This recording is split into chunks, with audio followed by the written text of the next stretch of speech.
जम्मू कश्मीर में असेंबली इंतखाबात की सरगर्मियां तेज हो गई हैं। सियासी पार्टियां हदबंदी कमीशन की रिपोर्ट पर सवाल भी खड़े कर रही हैं और इंतखाबात की तैयारियां भी जारी हैं। ऐसे में कांग्रेस के साबिक एमएलए मोहम्मद अमीन भट्ट ने बड़ा बयान दिया।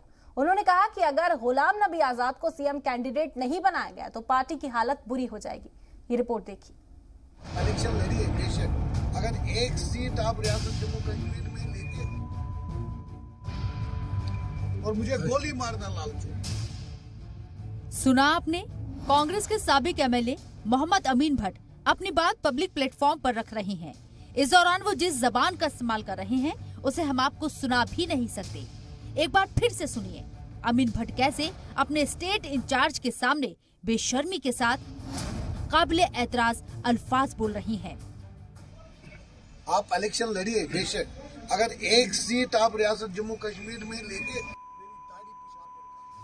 सुना आपने, मोहम्मद अमीन भट्ट इतने पुरजोश हैं कि उन्हें इस बात का भी ख्याल नहीं है कि मीटिंग में कई लोग मौजूद हैं, सबसे बढ़कर खवातीन मौजूद हैं, जो कि जम्मू कश्मीर के स्टेट प्रेसिडेंट हैं। कांग्रेस के ये बड़बोले साबिक एमएलए यही नहीं रुके, उन्होंने चैलेंज दिया है कि अगर गुलाम नबी आजाद को सीएम उम्मीदवार बनाए बिना कांग्रेस इंतखाबात लड़ती है तो उसे एक भी सीट नहीं आएगी, और अगर कांग्रेस एक भी सीट हासिल करने में कामयाब हो जाती है तो उन्हें लाल चौक पर गोली मार दी जाए। आप इलेक्शन लड़िए बेशक, अगर एक सीट आप रियासत जम्मू कश्मीर में लेके और मुझे गोली मारना लालच।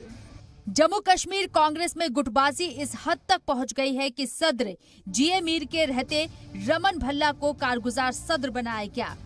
जराये की माने तो कांग्रेस के सीनियर लीडर गुलाम नबी आजाद और कांग्रेस सदर जीए मीर के बीच भी मनमुटाव रहता है। कांग्रेस के साबिक एमएलए मोहम्मद अमीन भट्ट गुलाम नबी आजाद के करीबी माने जाते हैं कि आजाद साहब को यहाँ हिंदू भी चाहता है, सिख भी चाहता है, मुसलमान भी चाहता है। आजाद साहब ने जम्मू कश्मीर के लोगों की बात पार्लियामेंट में की है। कांग्रेस के सीनियर लीडर गुलाम नबी आजाद और गुलाम अहमद मीर के बीच हदबंदी कमीशन की रिपोर्ट को लेकर भी इख्तलाफात हैं। गुलाम नबी आजाद ने खुलकर हदबंदी कमीशन की रिपोर्ट की मुखालिफत नहीं की है, जबकि जीए मीर समेत कई लीडर इसकी मुखालिफत कर रहे हैं। कांग्रेस के अंदर चल रही गुटबाजी के बीच कांग्रेस के साबिक एमएलए का इस तरह बयान देना पार्टी को मुश्किलात में डाल सकता है। ऐसे में पार्टी के लिए सबसे मुश्किल होगा जम्मू से लेकर कश्मीर तक के लीडरान को एक धागे में पिरोकर रखना। ब्यूरो रिपोर्ट, जी सलाम।